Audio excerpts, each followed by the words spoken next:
So here's a question that I just had. I'm researching child marriage in the United States. It's so fucked up because when I say these things out loud, it's almost unbelievable even to me, and I know they're facts. But like you said, only 7 states have outlawed child marriage.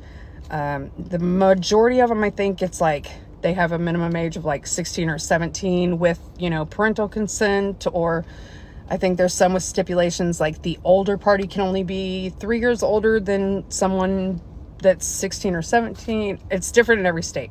But there are 7 states, I believe, I think it's 7, that have no minimum age.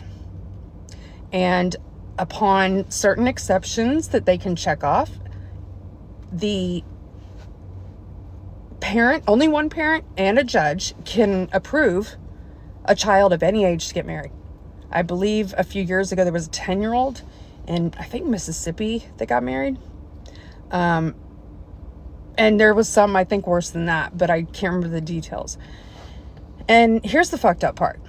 So 300,000 kids got married between 2000 and 2018 under the age of 18. And of those, 60,000 had a kid that was below the age of consent. So it was technically a crime.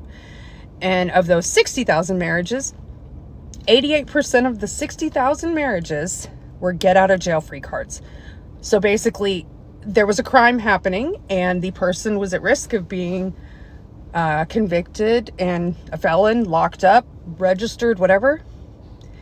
But instead, a judge said, no, here, you can just take the kid home with you. They're yours. And you are not in trouble now. You get to keep them. And if you're in a state that does not automatically emancipate a child upon marriage, they can't get divorced. They cannot get divorced. They can't file for divorce underage. Only the adult can. So the child is fucked. And they can't even go to a shelter if they're being abused because a shelter cannot take them in if they're under 18. They would return them. They would basically be like a runaway and most likely just taken back to their spouse. And even though they're legally married, it is still a crime if they're a certain age to do anything with them, but no one cares. So it doesn't even make sense. The laws are so fucked up. Like, you can legally marry a child, but you can't touch them. But we know you're touching them because you were going to go to jail for it. But then we said, no, go ahead and take them home with you. They're all yours. They can't even file for divorce till they're 18. So there you go. It's trafficking done by local government.